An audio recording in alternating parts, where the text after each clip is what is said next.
A mensagem que eu quero compartilhar com vocês está em Gênesis capítulo 18, no versículo 22 e versículo 23. Eu acredito que a palavra, ela sempre vai nos impulsionar.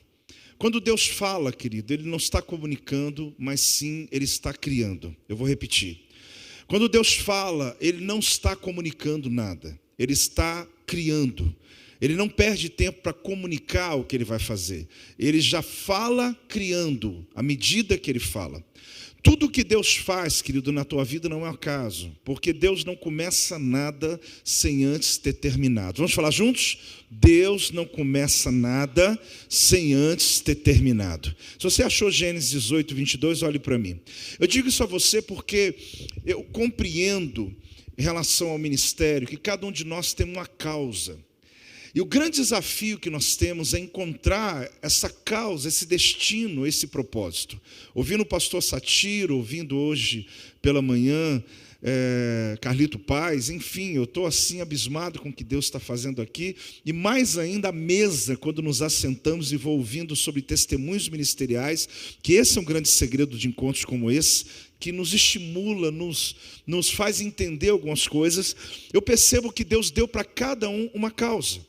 E essa causa não é resultado de um acaso, que é o texto que eu vou ler daqui a pouco, mas é exatamente algo que Deus lhe entregou, e enquanto você está na tua causa, Deus lhe sustenta. Enquanto você está na tua causa, Deus lhe protege. Você se torna imortal enquanto você está vivendo a tua causa que Deus colocou sobre a tua vida. Quando eu digo que Deus, Ele não começa nada sem antes ter terminado, esse é o fato. Para explicar isso, há dias atrás, alguém me perguntou, mas como é isso? Eu tive uma experiência na minha própria casa. Dos meus 4 filhos, 3 são meninos e o mais novo, Zac. Ele, ano passado, 9 anos de idade, eu estava estudando um pouco para preparar uma palavra, e sobre a minha mesa tinha um livro de Salmos, escrito em português, mas originalmente escrito em hebraico. E no momento que eu estava ali estudando, ele começou a mexer o livro, e quando ele começou a folhear, ele é muito curioso e tal, aí ele falou, pai, esse livro está errado. Eu falei, meu Deus, será que o menino é prodígio, né? Está olhando hebraico, está errado. Eu falei, não, filho, esse livro está certíssimo. Não, porque eu vou folheando, pai, à medida que eu passo, o número, ao invés de aumentar, o número está diminuindo. Então, ele está errado, porque para frente está diminuindo. Ele olhou isso e ele achou interessante. Eu falei, não, meu filho, é porque o livro hebraico, a gente lê ele ao contrário, né? A gente tem que abrir ele dessa maneira e você vai ver que está escrito da maneira ao contrário do que a gente está. Então, está errado, pai, porque eu falei, não, o português é mais novo, o hebraico é mais antigo. Assim como a gente escreve aqui, da esquerda para a direita, quando Deus começa a escrever, Ele começa a escrever lá da direita, e Ele vai escrevendo para a esquerda. E eu aproveitei para ensinar para ele uma coisa, eu falei, sabe o que é, filho? Quando Deus, na verdade, termina um texto, a gente acha que Ele está começando. Mas, na verdade, naquele momento, Ele está terminando, porque Ele não começa nada sem antes ter terminado. Ele começa a escrever da direita para a esquerda, do fim para o começo. Ele visita você, querido, lá no teu fim. E hoje você acha que Ele está começando. Na verdade, Ele está terminando o que Ele já começou há muito tempo na tua vida. Pode dar uma salva de palmas ao Senhor. Pode dar um glória a Deus aí, meu amado, em nome de Jesus. Por isso não é o acaso. Você está aqui hoje, está escrito. O Senhor já colocou isso na tua história. Só o que vem depois, já está escrito. E o final da história é de sucesso. Porém, você precisa entender qual é a causa que Ele lhe deu. No texto de Gênesis capítulo 18, versículo 22 e 23, diz assim, então partiram dali aqueles homens e foram para onde? Sodoma. Porém, Abraão permaneceu ainda na presença do Senhor. E aproximando-se a ele, disse, destruirás o justo com o ímpio? Amado, no céu havia sido tomada uma decisão. Eram 3 decisões que precisavam acontecer na terra. No momento em que essa decisão foi tomada, Deus manda 3 anjos, e esses 3 anjos tinham 3 missões diferentes. No capítulo 18 de Gênesis, versículo 1 e versículo 2, você vai perceber exatamente quando aparecem 3 anjos a Abrão, e ali você vai entender essa história. Olhe bem, capítulo 18, mantém sua Bíblia aberta, ou se for projetando aqui para nós. Apareceu o Senhor Abraão nos carvalhais de Manre, quando ele estava assentado à entrada da tenda no maior calor do dia, era o meio-dia. Levantou ele os olhos, olhou, e eis 3 homens de pé em frente dele. Vendo-os, correu da porta da tenda ao seu encontro e prostrou-se em terra. Olhe bem, haviam 3 anjos que visitam Abraão na sua tenda, no maior calor do dia, ao meio-dia. Cada um deles tinha uma missão. Um deles veio para dar notícia a Sara, a ele e a Sara, que eles teriam um filho. O segundo anjo, ele veio na terra para poder destruir Sodoma, Gomorra e as outras 3 cidades da campina que estava, onde estava Sodoma e Gomorra, que eram geração dos filhos de Cã. E o terceiro anjo, ele veio para poder proteger a família de Ló. 3 anjos, 3 missões. Vamos lá? 3 anjos, 3 missões. Uma vez que eles chegam a Abraão, o primeiro deles já vai cumprir a sua missão. Ele então dá a notícia a respeito de Sara, e a verdade é que a notícia era tão absurda que Sara riu. A questão é que Abraão faria 100 anos, e com 100 anos o brinde era um bebê no colo. Sara riu. O fato é que os anjos dizem que ela riu, ela diz não, ela riu até que entendeu que realmente ela riu. Mas quantas vezes que você ouviu uma palavra profética que também você riu? Mas você não riu porque você não acredita em Deus. Você riu porque você não acredita em você. Momento que alguém disse algo que você diz, meu Deus, mas o irmão deve ter se enganado. Acho que essa profecia devia ser para outra pessoa.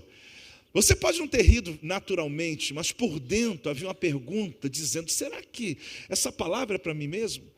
Quando eu e minha esposa começamos o ministério foi em 92. A palavra de Deus para nós, para o Projeto Vida, era de começar uma igreja numa garagem. E a gente evangelizaria na rua, éramos jovens, e ali começamos a ganhar as primeiras pessoas. Eu me lembro quando um dos primeiros pregadores chegou na garagem, um lugar bem simples, era emprestado para nós, uma luz.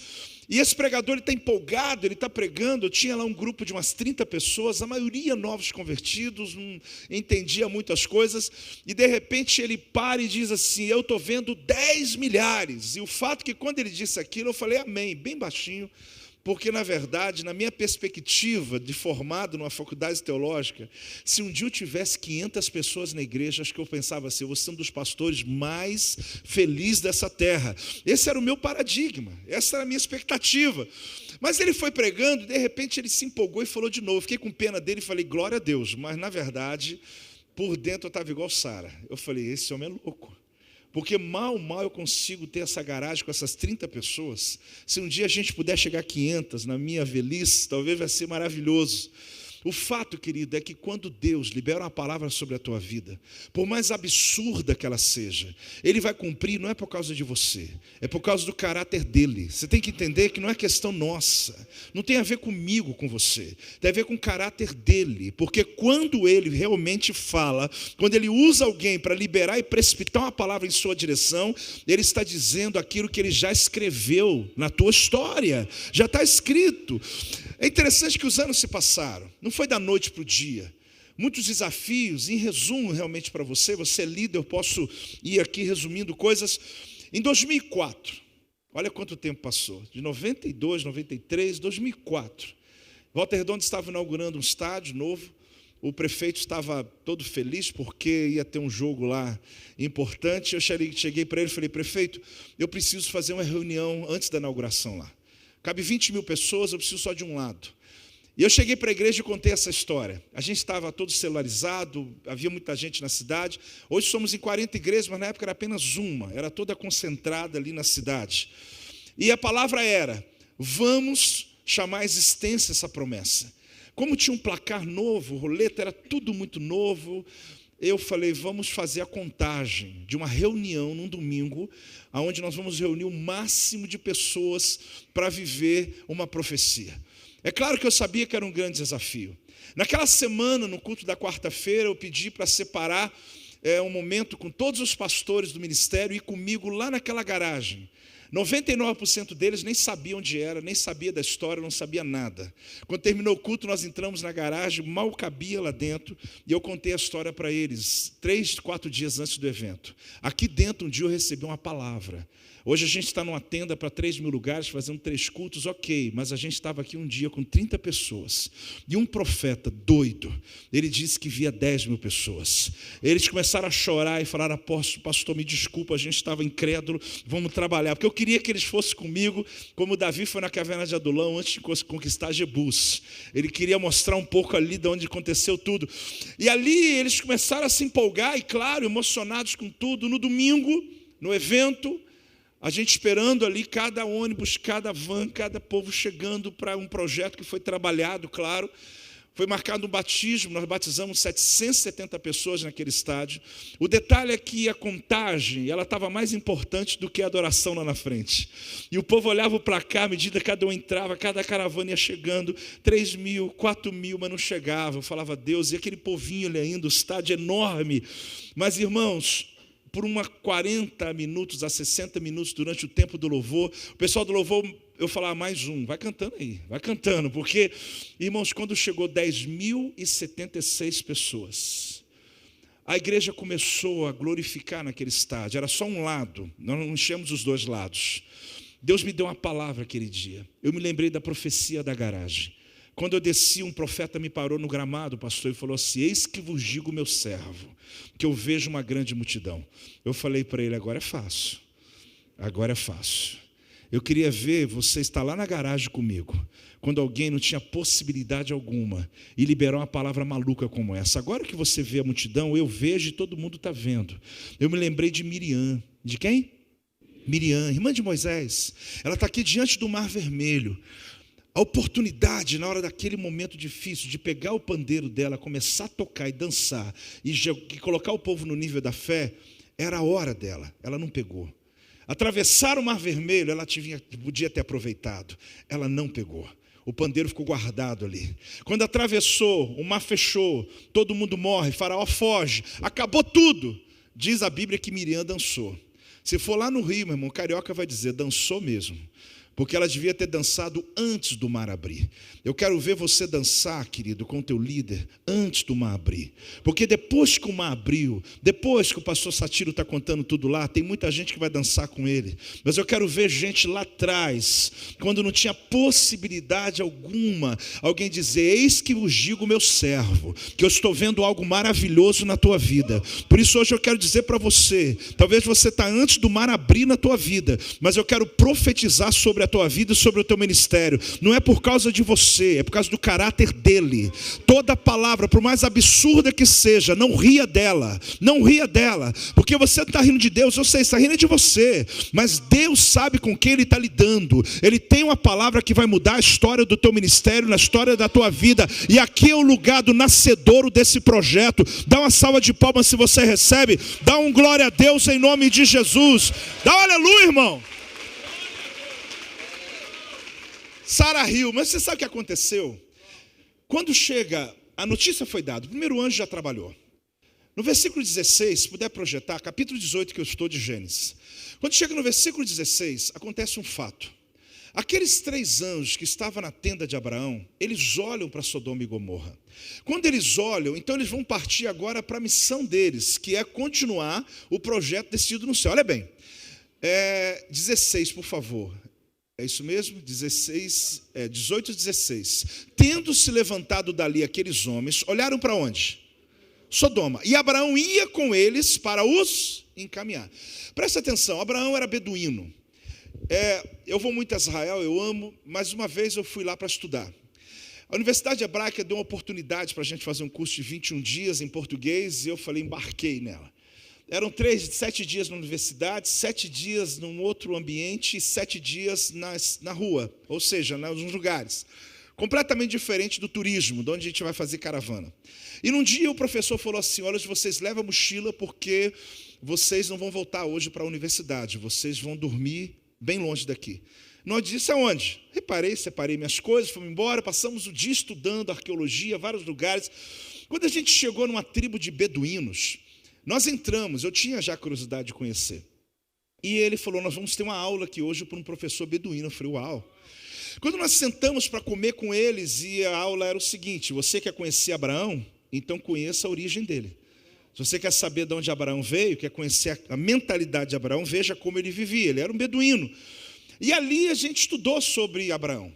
O fato, não só sobre ele, mas sobre toda a cultura. E é interessante que uma das coisas muito fortes entre eles é que se você se tornar um hóspede da casa dele, você se torna responsabilidade, ou seja, ele é responsável por você, pela sua proteção, pela sua vida. E eu vou te dizer que se alguém vier cobrar de você, ele vai entrar na briga. Se alguém vier lá com a conta para pagar, é perigoso ele pagar. Tem algum beduíno aqui ou não? Tá ok. Não, porque se tiver, eu vou dormir na sua casa hoje. A gente vai resolver isso aí. Mas olhe bem, uma das coisas fortes é que ele não permite que você vá embora sem acompanhar você até a fronteira. Então, olhe bem, o que Abraão fez? Abraão recebeu 3 homens que eram anjos.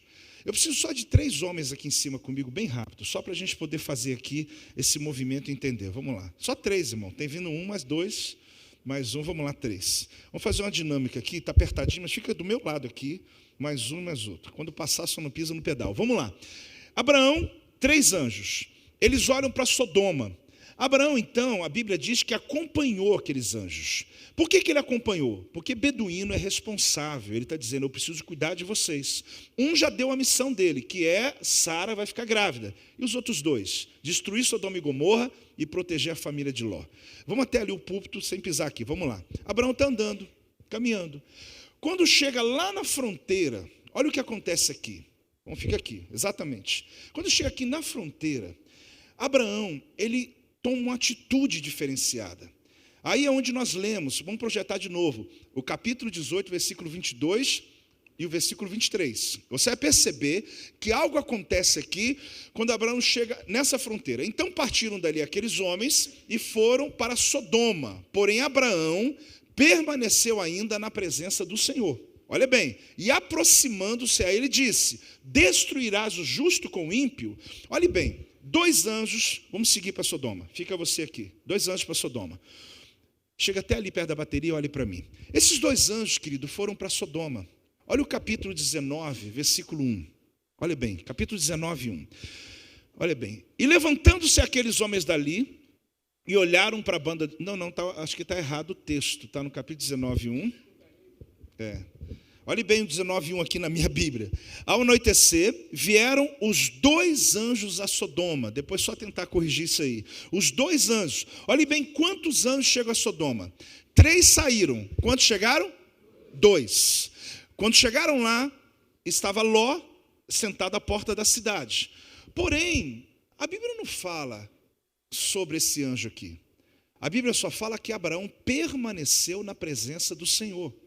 Mas não fala sobre esse anjo. Fala que 3 saíram e fala que 2 chegaram. E que Abraão permaneceu na presença do Senhor e se aproximou dele.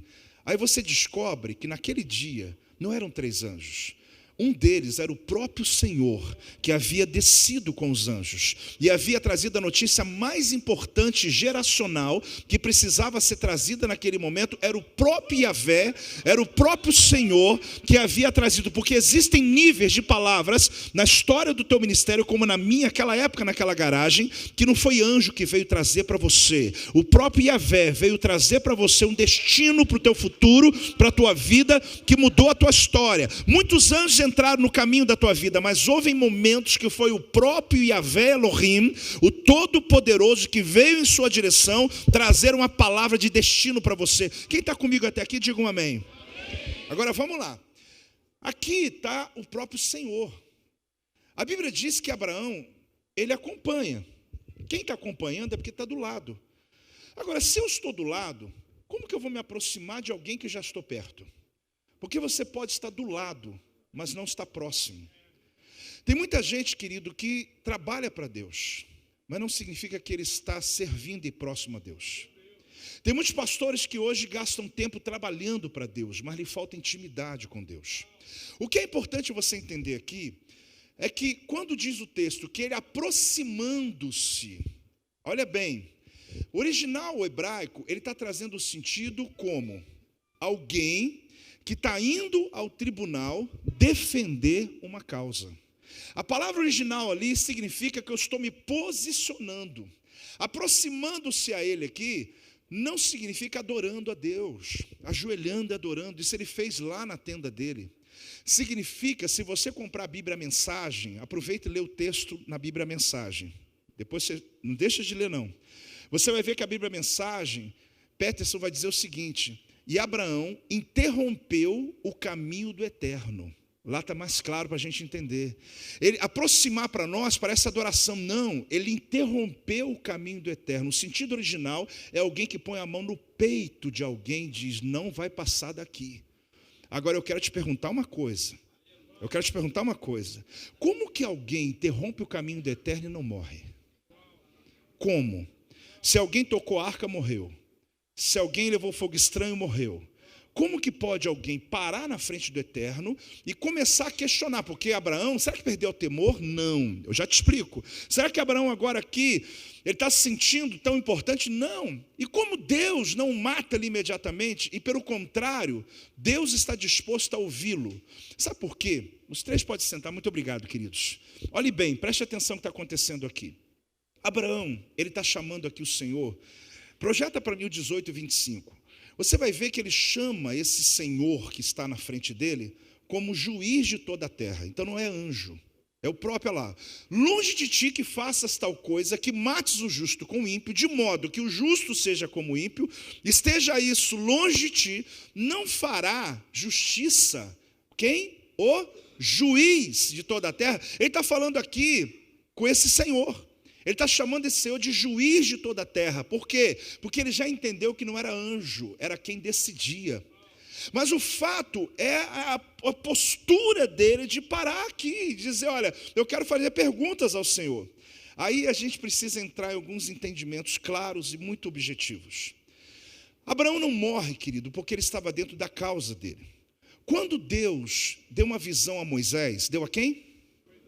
Moisés, ele não só recebeu 613 preceitos quando ele estava no Sinai. Moisés não só recebeu, querido, além dos 613 preceitos, a medida do tabernáculo. Moisés também, ele teve a revelação sobre a roupa do sacerdote, a roupa sacerdotal, que nós sabemos com cada detalhe que essa roupa tinha, ela apontava para o Messias.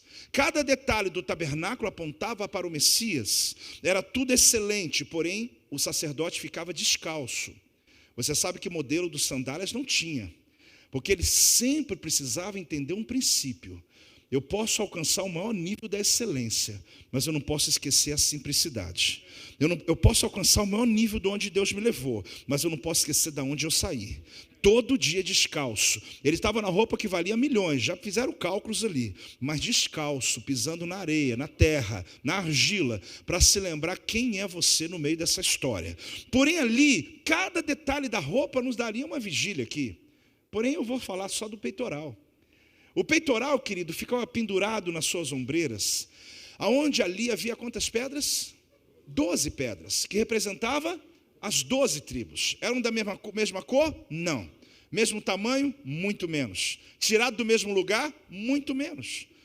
Essa visão eclética, diferente dessas pedras, aponta, querido, para essa miscigenação, essa mistura, porque representavam 12 tribos. O detalhe é que esse peitoral de 23 centímetros, cravado em um pano de linho, que ficava no peito do sacerdote, mais ou menos isso aqui, olha, só que quadrado, 23 centímetros, quadrado, aqui, onde tinha um bolso, ele tinha ali 12 pedras, cada uma tinha cores diferentes, valores diferentes, tirados de lugares diferentes e com certeza tamanho diferente. Quando alguém olhava o peitoral do sacerdote, todas as pedras estavam alinhadas, todas estavam alinhadas.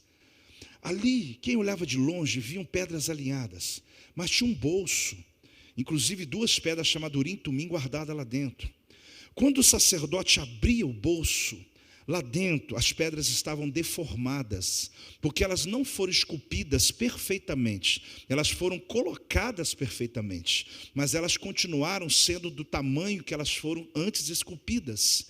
Ali fora, alinhada, aqui dentro, desalinhada. Um dia perguntaram para mim lá na igreja assim: mas pastor, aqui na igreja não tem disciplina, não? Porque eu não fico sabendo de nada que acontece aqui. No dia da ceia, não tem ninguém para confessar pecado, não tem alguém que vai passar por disciplina. Eu falei: tem, irmã.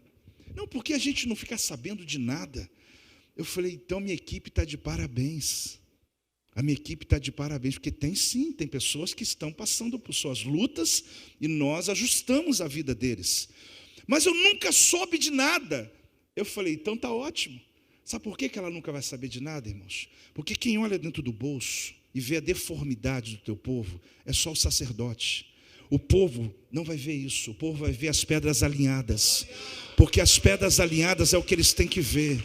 Aqui dentro quem vê é você. Pode dar mais alto as suas palmas, querido? Pode dar um glória a Deus em nome de Jesus? Agora, olhe bem o que diz aqui em Êxodo 28, 29. Eu não sei se vou ter projetado ali, então abra a sua Bíblia. Êxodo 28, 29. Quem está comigo até aqui, diga amém. Olhe bem o que diz aqui o texto, querido. Assim Arão levará os nomes dos filhos de Israel no peitoral do juízo, sobre o seu coração, quando entrar no santuário para a memória diante do Senhor, que continuamente. Deixa eu te falar uma coisa, irmão. Na lei de Moisés, o sumo sacerdote, a roupa fazia o sacerdote naquela época. Hoje não. Hoje você prega de jeans, outro prega de terno, outro prega... Não tem. Mas naquela época, se o sacerdote fosse ministrar sem a sua roupa, não valia. E pelo contrário, ele seria condenado à morte. Ele não poderia entrar no átrio, no santo lugar, no santo dos santos, se não tivesse com a sua vestimenta, e muito menos se faltasse o seu peitoral. Por quê? Porque o peitoral era a causa dele. O que o peitoral era? A causa dele. E a causa dele está viva, inclusive. O fato é que ele, quando entrava na presença de Deus, acha que ele estava sozinho, mas não. Ele estava junto com as 12 tribos ali dentro. Tudo que ele fazia ali, as 12 tribos estavam junto com ele. Toda atitude que ele tomava refletia nas 12 tribos, porque ele não poderia entrar na presença de Deus se não tivesse com o seu peitoral. Se ele tirasse, entrasse, morria. O que significa isso para mim e para você? Que não se trata só de você há muito tempo. Você veio para cá achando que se trata de você. Você veio para cá achando que você veio aqui buscar coisas para você. Amém, glória a Deus por isso. Mas tudo que você está vivendo aqui, a oferta que você vai entregar aqui no altar amanhã, você está achando que trata só de você? Isso trata, querido, de muita gente que está debaixo da sua influência. Porque quando você entrou aqui hoje, entrou aqui ontem, tem um peitoral aí, meu irmão. Tem um peitoral. Basta sentar à mesa com você, eu descubro o seu peitoral. Porque você vai falar sem nem perceber aquilo que mais você está apaixonado. E aquilo que mais chama a tua vida, que chama a tua atenção. Quando o pastor Josué começou a falar ontem, hoje pela manhã, não tem jeito. Deus deu a ele um peitoral e ele não pode entrar na presença de Deus. Alguém vai dizer, mas ele vai falar sobre isso. É como se ele tivesse escolha. Ele não tem. Porque cada um de nós tem um chamado de Deus que mantém você vivo, que sustenta a tua vida, que sustenta a tua carreira, o teu ministério. Você está entendendo ou não está entendendo, amado? Agora preste atenção, foi Arão que escolheu ou foi Deus que deu? Arão não escolheu, querido. Arão não foi lá para Moisés e falou assim, me dá esse peitoral aqui que ele está bonito. Deus mandou fazer e mandou colocar no peito de Arão. Porque aquilo que você escolhe tem prazo de validade. Mas aquilo que Deus lhe dá, Ele sustenta e Ele vai dar a você a capacidade da realização. Você está entendendo ou não está entendendo, amado? Aquilo que você escolhe não é pecado. Você pode ter me entendido errado, não tem pecado nisso. Porque no decorrer da sua caminhada, você vai fazer escolhas. Só que você tem que entender que existem projetos que é como Babel. Babel é aquela visão do Nimrod, o caçador, que levou o povo a construir uma torre, e na verdade com a proposta fantástica, porque se vier dilúvio a gente está seguro lá em cima, absurda, mas enquanto ninguém fala nada, quem tem resposta ao caos governa. Por isso não fique calado, porque se você ficar calado, alguns que não têm nada para apresentar vão ser seguidos. Nimrod veio e começou um projeto da terra, ok, foi crescendo, mas derrubou, Deus derrubou. Aí a resposta a Babel é Betel, o projeto que veio do céu para a terra. Uma escada que parte lá de cima e se juntou à terra. Você tem que entender, querido, que Babel representa todo o projeto que nasce da terra para o céu. Muita gente que está no seu ministério chega com muitos projetos maravilhosos, mas não tem a ver com o reino, tem a ver com o reino dele. E ele quer que a igreja apoie o projeto dele. Ele até sai da igreja porque você não bancou, não deu atenção, não deu o que ele esperava. Ele, eu vou sair dessa igreja e vou para outra. E na outra ele deve conseguir. Mas esse projeto não tem pecado nele. Ele só tem que entender que esse projeto tem prazo de validade. Não é pecado. É um desejo. Ele quer ser cantor, ele quer ser isso, ele quer ser pregador, ele tem um projeto. Só que ele não entendeu que a igreja não funciona com projetos pessoais. Uma igreja, ela funciona com projetos coletivos. Não existe um ou dois ou três, todos estão no mesmo propósito. Só que a resposta a Babel é o quê? Betel. São projetos que nascem do céu para a terra. Esse projeto chamado Betel, que nasce do céu para a terra, esse não tem prazo de validade. Esse é sustentado pelo Senhor. E aí que você tem que entender que quando Arão recebeu o peitoral dele, a responsabilidade não era dele, era de quem deu a ele. E quem deu a ele sabia muito bem tudo o que ele precisava para realizar aquele projeto. Porém, Arão, tem uma coisa: não chegue na minha presença sem o que eu lhe dei. Não se apresente porque tu morre. Você está achando que tu está vivo, querido? Por quê? É pela causa que tu carrega, meu irmão. Você tem que prestar atenção nesse texto aqui comigo. Vamos lá. Vai comigo aqui em Números capítulo 20, no versículo 25. Eu não preciso de muito tempo, mas eu preciso da tua atenção. Você está ligado aí, querido? Amém? Olhe bem, Números capítulo 20, versículo 25. Se puder, projete. Eu acho que eu pedi esse texto. Olhe bem, querido, o que acontece quando Arão morre. Você deve ter lido já a morte de Arão. Mas nesse contexto aqui vai cair bem para você entender. Olhe bem. E falou o Senhor a Moisés e Arão no Monte Or, nos termos da terra de Edom, dizendo: Arão será o quê? A maneira bonita de morrer, né? Imagina, pastor foi recolhido. Melhor, né? É o seu povo, porque não entrará na terra que dei aos filhos de Israel. Portanto, fostes rebeldes contra a minha palavra no tocante às águas de Meribá. Preste atenção, continua o texto, se puder. Toma Arão Eleazar, seu filho, e faz-o subir ao Monte Or. E despe Arão. Faz o que com Arão? Poxa, mas será que Deus tem que tirar a roupa de alguém ou deixar alguém nu para matar? Mas é claro, irmão. Despe Arão as suas vestes. E veste quem? Eleazar, seu filho. Porque Arão será recolhido e morrerá ali. Fez, pois, Moisés como o Senhor lhe ordenara, e subiram ao Monte Or perante os olhos de toda a congregação. E o que acontece? A continuação, se não tiver. Ok, à tarde chegaram os dois. Não, perdão. O que acontece ali depois é que Arão morreu. E o povo chorou 30 dias. Agora preste atenção, olhe para mim. Por que Deus vai matar Arão, mas antes de matar, pede para tirar o peitoral dele? Pede para tirar a estola dele. Porque até Deus, querido, enquanto Arão estava com sua causa, respeitou a vida dele. Mesmo o tempo dele acabado, mesmo o ministério dele concluído, Deus falou: eu não posso matar ele com esse peitoral aí dentro dele, porque esse peitoral nele é o significado da vida dele. Depois que foi tirado as vestes, tirou o peitoral, ele estava nu. Aí Deus fala: agora eu vou recolher o meu servo, agora eu mato Arão. Você sabe o que significa isso? Que a tua existência está atrelada à sua causa. Tudo o que você necessita está ligado à sua causa. Se você está aqui até hoje e vai viver muitos anos ainda, é porque a sua causa ainda não foi concluída. Mas esse peitoral que não foi escolha sua, esse que Deus lhe deu, esse chamado que Deus lhe deu, esse ele sustenta, esse ele capacita, esse ele protege, esse ele te abençoa. Você imagina se Deus, para matar Arão, mandou tirar a roupa dele. Será então que o diabo ia tocar em Arão? Nunca ia conseguir tocar, porque ele tinha um peitoral de Deus ali, dizendo: eu estou fazendo a obra do Senhor. Enquanto você está com o seu peitoral, até Deus está respeitando a sua vida. Tem alguém entendendo isso? Dá um glória a Deus aí em nome de Jesus.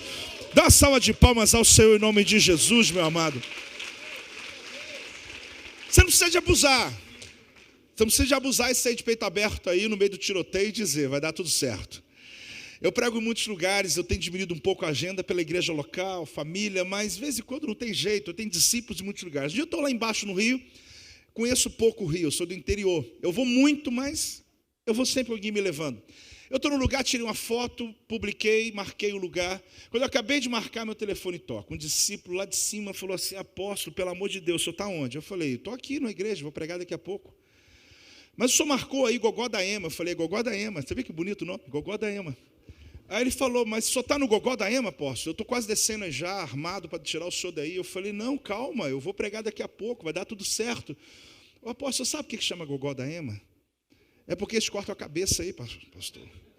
Não passa das 10, pelo amor de Deus, pastor. Não passa, prega rápido, não tem jeito. Tem lugar que o próprio pastor fala assim, do lugar, pastor, vai até 9 só, tá bom? Eu vou até 15 para as 9, já saio de lá correndo. Mas eu estou no Gogó da Ema. Não foi só lá. Eu já tive lugares, até na ignorância, por não saber da importância. Um dia eu estava numa igreja, o pastor falou assim, você está aqui hoje por quê? Eu falei, mas você não me convidou? Convidei. Só que todo mundo que eu convido, quando vê o endereço, não aceita. Aí eu pensei, minha equipe é ruim mesmo. Aí eu falei, meu Deus do céu. Aí eu falei, irmão, mas por quê? Ele falou, não, o que mora no lugar. Você sabe que quem é dono do cachorro, o cachorro não morde, né? E quem mora fala que é tudo tranquilo. Ele falou, não, porque ninguém vem aqui, o senhor veio, parabéns. Eu falei, meu Deus, a ignorância foi uma benção aqui, né? Mas, amado, eu estava com o meu peitoral. Eu não estava ali passeando. Eu estava ali na chamada que Deus me deu. Deus sabe que eu não fui ali para enfrentar, me expor a tiros. Mas eu estava com o meu peitoral. Eu já participei e fui em lugares assim como esse. Eu digo uma coisa para você, enquanto você está dentro do teu chamado, Deus ele está dizendo, eu estou com você, eu protejo a tua vida. Você já esteve em lugares que muita gente não pôde estar. Pastor teve um chamado para um lugar proibido, mas o Senhor foi com ele, abriu igrejas, Deus moveu, porque talvez algum outro estivesse lá meio perdido, já tinha morrido, mas há um chamado. Amado, por que Abraão parou Deus e quase põe a mão no peito dele e não morre? Você já entendeu ou não? Ele é um pai de nações, e ele está dizendo, só vai destruir Sodoma e Gomorra? Você está entendendo por quê? Porque se fosse qualquer outro, morria. Mas quando Deus ouviu a pergunta de alguém que tem um peitoral, ele olhou o peitoral de Abraão e falou, peraí, esse aí eu chamei ele de pai de nações, então eu tenho que ouvi-lo. Eu tenho que ouvi-lo. Ele olhou o peitoral do pastor Josué, ele perguntou, mas só Deus se casar? Ele falou, mas eu dei esse peitoral para ele, eu tenho que ouvi-lo, porque ele está clamando por famílias. Amado, enquanto você está dentro do seu peitoral, até o céu para ouvir você, para saber o que você tem que argumentar, porque a tua causa será ouvida pelos anjos, porque vai ser dito, aquele homem ali foi aquele que o Senhor deu o peitoral para ele, então ele tem autorização para clamar por essa causa. Eu não sei qual é o seu peitoral, talvez você vê a miséria, e você quer ver pessoas saindo da miséria, e você foi chamado para desatar riqueza na vida das pessoas. Deixa Deus te usar, porque Deus vai te usar forte, e pessoas vão ser libertas. Eu não sei qual é o teu chamado, eu não estou dizendo que você não possa usar outros dons da sua vida, eu estou dizendo que existem coisas decididas no céu, mas se você entrar em oração dentro do teu chamado, o céu vai querer saber o que você tem a dizer. Eu não vou ler, mas do versículo 23 até o 33, se puder projetar só o 33 já está ótimo. Vou dizer o que está acontecendo. Abraão, que parou Deus aqui, que na Bíblia a mensagem traduz melhor para nós, como alguém interrompendo o caminho do eterno, ele pergunta para Deus, se tiver lá 40, deixa esse versículo aí, tiver 30, tiver 20, lembra? Ele vai abaixando o número. O que ele está fazendo? É um advogado, ele chamou Deus de quê no versículo 25, se alguém lembrar? Diante de um juiz que está dizendo, eu tenho argumentos, eu quero que o senhor mude de ideia. Pretensão, hein? Só que ele vai, 50, né? 40, 30, 20, parou no 10. Parou no 10 por quê? Porque ele já sabia lá que com 8, a família de Noé, Deus destruiu tudo e salvou uma família. Ele parou no 10 e Deus falou, com 10 eu ainda não destruo todo mundo não. Ele não arriscou 9, então ficou nessa incógnita, se Deus com 10 é o suficiente. Os judeus, eles têm uma prática nas suas empresas. Eles abrem empresa, não estou dizendo que seja teologia isso, é uma prática deles. Eles pegam 10 pessoas que precisam de ajuda e falam, ore por mim, me ajuda. Porque eles sabem que se tiver 10 justos ligados a eles, a empresa dele não fale. É princípio de lá. Não estou dizendo que está certo ou errado, estou dizendo que eles fazem. É um princípio de lá. Por quê? Porque eles perceberam que Abraão, ele foi no limite, 10. Deus falou, não, 10 eu não destruo. Mas não tinha 10 em Sodoma e Gomorra? Não. Só que o fato, querido, é que quando termina o argumento, olha lá o versículo 33. E foi-se o Senhor, logo que acabou de quê? Falar com Abraão. E Abraão voltou para onde? O seu lugar. O advogado terminou o argumento, o juiz então não tem nada para fazer mais, cada um voltou para o seu lugar, os 2 anjos estão lá para realizar a obra. Só que o que tem de diferente de Abraão com você? Você, querido, Abraão tinha argumento, você tem o sangue. Preste atenção. Abraão tinha argumentos, você tem o sangue. Abraão argumentou. Se você for argumentar, você perde. Você não ganha. Mas quando você aplica o sangue do Cordeiro sobre a tua causa, o que diz lá 1 João capítulo 2, 1 e 2? Vamos ver, projeta para mim aí. 1 João 2, 1 e 2. Você vai ver o seguinte, que há um advogado, querido. Meus filhinhos, essas coisas vos escrevo, para que não o quê? Pequeis. A ideia é não peca. Mas, se alguém pecar, nós temos o quê? Um advogado para com o Pai, Jesus Cristo, que é justo. Olha bem, ele é o quê? A propiciação pelos nossos pecados, não somente pelos nossos, mas também pelo de todo mundo. Quando que a Bíblia no Antigo Testamento fala de pecados de todo mundo? O dia que o sumo sacerdote, no dia de Yom Kippur, uma vez ao ano, ele entra, antes da festa do tabernáculo, ele entra no Santo dos Santos, com aquelas sinetas, inclusive ali alguém segurando a corda, e ali ele, com o sangue do animal que foi morto no átrio, ele asperge 7 vezes sobre o caporé. O caporé é a tradução do propiciatório. A tampa de ouro maciço que ficava sobre uma caixa de madeira de acácia revestida de ouro, com 3 coisas que Deus não podia ver. Se Deus olhasse no céu e na terra e passasse por aquela tampa e visse o que está lá dentro, a maldição viria por 12 meses sobre a nação, sem chuva, sem colheita, sem vitória nas batalhas. O povo ficava do lado de fora em silêncio. Eu estou indo pelo assunto direto, porque todo mundo já conhece o princípio, então eu estou indo direto. Ali o povo ficava em silêncio, o sacerdote oferecendo adoração, aspergindo por 7 vezes o sangue sobre o propiciatório, aquela tampa maciça de ouro, com 2 querubins, porque querubim é protetor, e ali, além da proteção do querubim, havia sangue sobre a tampa. Quando Deus olhava, tudo que está no universo Deus está vendo, mas aquela caixa guardava 3 coisas. Eu sei que você sabe o que é antropopatia, que é dar princípios humanos a Deus. É claro que Deus pode ver o que está lá dentro, mas no princípio de Deus, Deus não vê o que está além do sangue. Quem está entendendo o que eu estou falando? Deus não vê o que está além do sangue. Ali Deus olhava, não via o que está dentro da caixa. Quando ele não via o que está dentro da caixa, o povo celebrava e acabou, não tem maldição, daqui a 12 meses ele vai entrar de novo, vai jogar sangue de novo. Por que 3 coisas que Deus não pode ver, irmão? Porque a tábua da lei que estava lá dentro não é original, é a segunda. Porque a primeira, o povo pecou contra Deus e foi quebrada. E na misericórdia Deus deu uma segunda, mas esconde isso da minha presença, para que eu não me lembre de que um dia que eu liberei a palavra sobre vocês, vocês não aceitaram.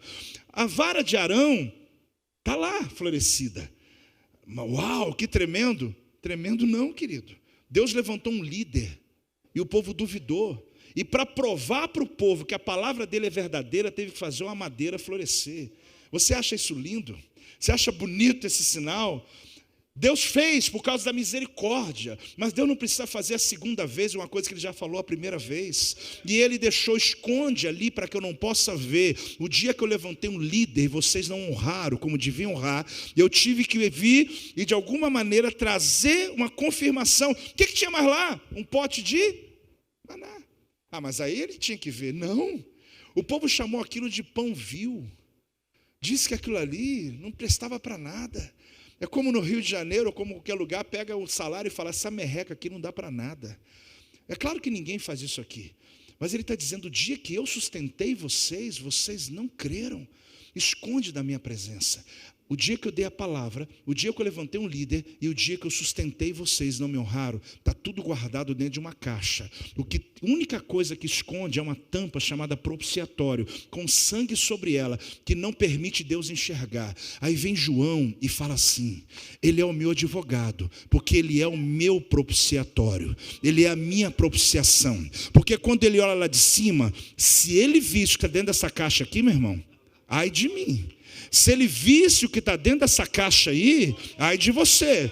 Mas quando ele olha, ele não vê nada, porque ele está vendo a propiciação que está na sua frente. É a tampa que é o próprio Jesus, que não permite que você seja atingido por Deus. Pode dar uma salva de palmas ao Senhor, pode dar um glória a Deus em nome de Jesus. Mas preste atenção, nós já vamos orar. Por que eu estou lhe dizendo isso? Porque você tem o sangue. Abraão tinha argumentos. Mas toda causa que você tiver, aplique o sangue, você vai ver que o Senhor é contigo. Terminado tudo, Abraão voltou para o lugar dele. Agora vamos fechar. Capítulo 19, versículo 27. Entenda o que aconteceu. Capítulo 19 de Gênesis, versículo 27. E Abraão levantou-se de madrugada e foi ao lugar onde estivera em pé diante do Senhor. Ele tinha voltado para a tenda dele. Tentou dormir, se é que dormiu. Porque eu acho que depois que ele chegou em casa, que ele pensou, o que eu fiz? Acho que ele estava na unção na hora, né? Parar Deus, questionar Deus, ficar perguntando Deus 40, 30, 20, que ousadia é essa? Tentou dormir, se dormiu ou não, de madrugada ele acorda e volta para onde? Para o mesmo lugar onde ele estivera na presença de Deus. Foi aonde? Aqui, ó, na fronteira. Por que ele voltou para cá? Amado, preste atenção em nome de Jesus. Todos nós um dia estivemos em um lugar aonde você acessou Deus em um nível maior, em um nível mais exaltado. Aprenda uma coisa aqui. Abraão voltou para esse mesmo lugar, isso não é lugar geográfico, é posicionamento. Foi quando ele parou de acompanhar anjo e decidiu se posicionar. Ele parou de apenas aceitar o que está decidido e decidiu brigar por uma causa. O céu está esperando você lutar pelas causas, o peitoral que está aí em você. Tem decisões tomadas lá, mas esse peitoral aí que Deus te entregou, o céu está esperando você entrar na oração, na intercessão para mudar o que aconteceu lá. Ali ele volta. Quando ele chega aqui, Deus não está mais aqui. O fato é que ele está aqui no lugar onde ele estivera antes. Volte ao lugar onde você esteve um dia na presença de Deus. Porque você quer que Deus seja como ele era antes com você. Sabe o que ele diz para você? Então volte você a ser o que você era antes comigo.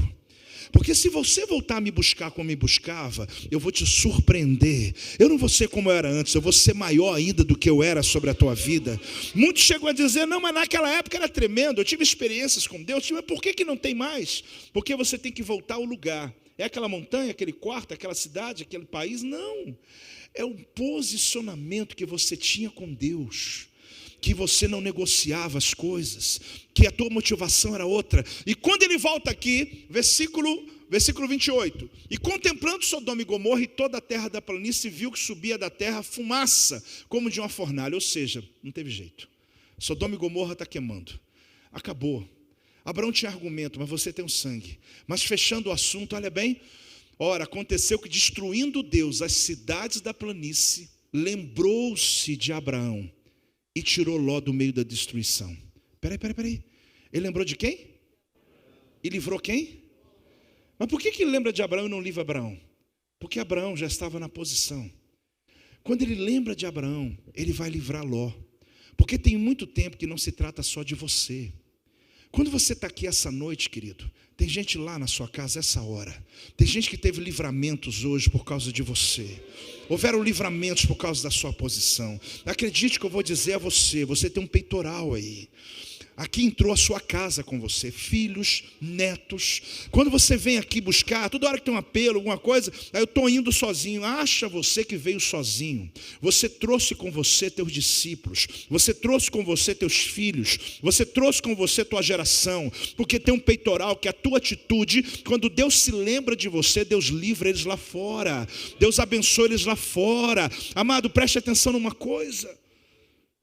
Se filhos soubessem os livramentos que eles têm, porque Deus se lembra dos seus pais, não ia ter filhos desonrando o pai. Se as ovelhas soubessem, se as ovelhas soubessem os livramentos que elas têm, porque Deus se lembra do seu pastor, Deus está se lembrando de você, e porque Ele se lembra de você, Ele vai lá e arranca aquela ovelha de um acidente, tira, livra de um assalto, livra de uma enfermidade. Se as ovelhas soubessem disso, não ia ter ovelha desonrando o pastor, querido. Mas elas não sabem, mas você sabe. Você sabe, isso é que importa. Não se apresente diante de Deus sem o seu peitoral.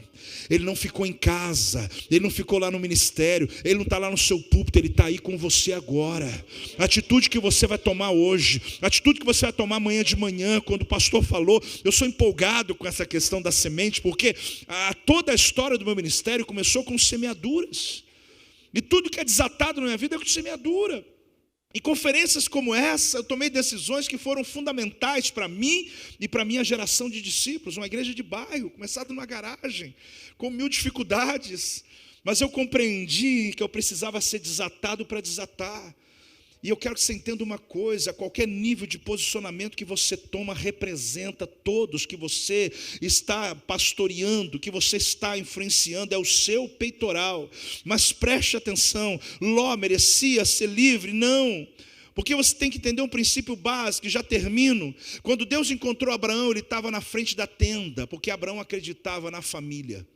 E ele acreditava na adoração. Ele tinha um altar e tinha uma tenda. Sentado na frente da tenda. Estar à frente é protegendo. Eu protejo o que eu acredito. No capítulo 19:1, quando o anjo encontrou Ló, Ló estava sentado na porta da cidade. 19:1, na porta da cidade. Por quê? Porque eu vou proteger o que eu acredito. Ló achou: eu vou para uma terra muito rica e vou ficar rico. Pasmem. Abraão, os irmãos já sabem, que representa a geração que transforma caminho. Ló representa a geração que escolhe caminhos. Tem gente escolhendo lugares e não prospera, mas tem gente que transforma o lugar que ele está, porque o lugar da tua chamada vai prosperar, não importa onde seja. Você tem que entender que Abraão saiu para uma terra árida, e tem muita gente achando assim: aleluia, Deus deu um território enorme para Abraão. Amado, Abraão estava celebrando por causa daquela terra, irmãos. Se há que você lê a palavra, quando Abraão chegou lá, ele já era rico, a terra era seca, Abraão já era próspero, a terra não dava nada. Quem precisava de quem ali, irmão? Abraão não precisava da terra, era a terra que precisava de Abraão. Porque quando o tempo passou, Abraão continuou rico. A terra é que ficou rica por causa da presença dele. Você pare de orar para o lugar dizendo: eu preciso. Você não precisa, é aquele lugar que precisa de você, porque você já tem a bênção de Deus. E quando você entrar nesse lugar, esse galpão, esse terreno, onde você sonha, que você está anos dizendo: um dia o Senhor vai me dar. Na verdade, aquele lugar está clamando pela tua chegada, porque a tua chegada lá valoriza 10, 20, 30 vezes o valor daquele lugar. É só você entender. Pode celebrar, meu irmão. Economiza não, dá uma glória a Deus. Já até fechei. Amado, de tudo que eu falei, você entendeu uma coisa: Abraão, ele obedeceu ao Senhor. Mas uma coisa é clara: Ló, ele decidiu correr atrás de oportunidades. Enquanto ele corria atrás do dinheiro, o dinheiro corria atrás de Abraão. Pasme com o que Deus está fazendo na vida de algumas pessoas. Inveja não pode ter não, mas pasmem. E organize a tua vida. Porque enquanto você está correndo atrás de números, alguma coisa, eu não estou te julgando, por favor. Eu estou só fazendo uma metáfora. Que você possa estar correndo atrás para conquistar algo. Aquilo que você está correndo atrás de alguém. Porque você não precisa correr atrás de recursos. Você não precisa correr atrás de gente. Você precisa apenas colocar o seu peitoral todo dia. Aliás, não coloca todo dia não. Dorme com ele, acorda com ele. Viva com ele. Você não precisa ser excelente em um monte de coisa. A gente ouviu isso hoje. Você precisa ser só excelente no que Deus chamou. Quando pessoas olharem para você, quando eu olho para o pastor Manguba, quando eu olho para ele, eu lembro de oração. Quando eu olho para o Josué, eu lembro de casais. Não que o ministério dele está preso a isso. Não, de jeito algum. Mas é aquilo que vai chamar a atenção do céu. É onde o céu está esperando que ele abra a boca e fale algo a respeito do assunto. E acredite, pasmem, quando você está na sua chamada, os anjos dizem: agora tem alguém na chamada. Agora tem alguém que recebeu o peitoral. Porque até para matar Arão, Deus mandou tirar o peitoral dele. Porque você fica imortal até cumprir o chamado, o projeto, o propósito que Deus tem sobre a tua vida. E se você recebe essa palavra, se coloque de pé nesse momento. Se você entendeu essa mensagem hoje, em nome de Jesus,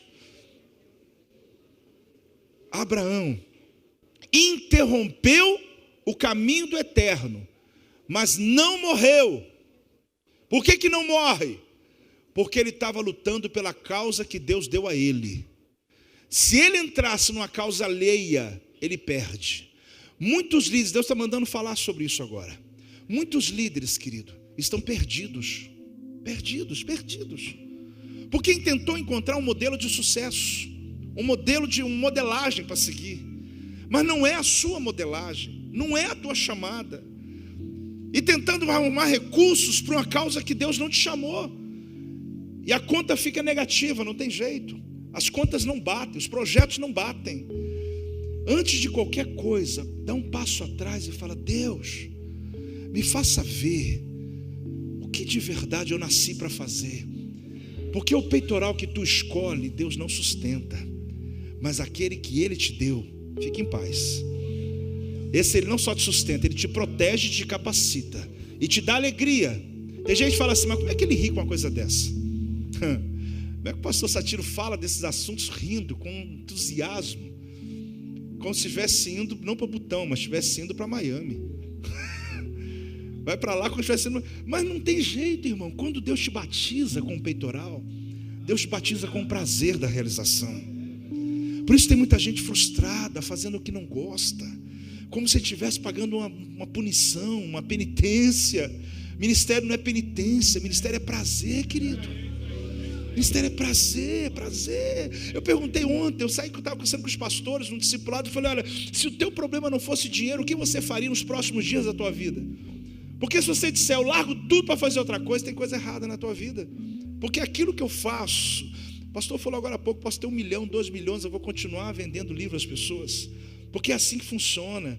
Eu posso ter o que for, mas eu vou continuar fazendo o que eu faço, porque na verdade eu já faço o que gosto, não para ter recursos. Isso é consequência de uma causa que Deus entregou na tua mão. Eu quero orar, eu já sei, você já veio no altar, o dia já foi. É só para a gente dormir hoje, ali pensando e dizendo: Deus, eu tenho que sair daqui até o final dessa conferência.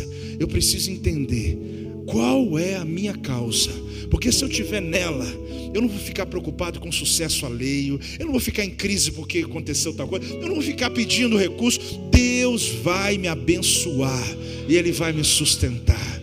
Quem recebeu essa palavra, irmãos? Faz assim com as suas mãos. Meu Deus, muito obrigado, Senhor, de verdade, por essa noite que o Senhor concedeu para nós, por esse dia, por essa conferência.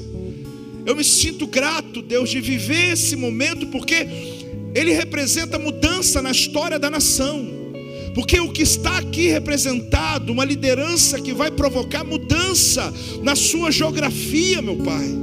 Por isso, em nome de Jesus, que haja um batismo do nosso peitoral, da nossa causa, que alguns que se perderam no meio do caminho se encontrem novamente, Senhor. Alguns que estão vivendo lutas financeiras absurdas, que não conseguem vencer. Ah, meu Deus, que o Senhor os faça voltar, faça entender o motivo pelo qual o Senhor os colocou nessa terra. Como Abraão, Senhor, nós temos uma causa. Amado, por um minuto, põe a sua causa, seja teu filho, sua esposa, teu marido, tuas ovelhas, tua igreja. Qual é a tua causa? Coloque a tua causa, põe aí, essa causa aí, meu amado, o céu para poder mover. Essa causa aí, Abraão coloca a mão no peito de Deus praticamente, mas Deus não mata, porque Deus queria saber o que ele tinha a dizer. Ah, Pai, toma causa dos teus filhos, toma causa de cada pastor, pastora, cada líder que está aqui hoje. Vira uma chave, é o que eu clamo, porque a minha causa são os líderes, e por isso eu entro na tua presença hoje, pela vida dos teus filhos que estão aqui hoje, pela causa que o Senhor me confiou para desatar a vida de pastores. Eu clamo hoje: toca, usa em nome de Jesus. Se você recebeu, dá uma salva de palmas a Yeshua HaMashiach, dá um glória a Deus. Vai lá, exagera, pode ser mais alto.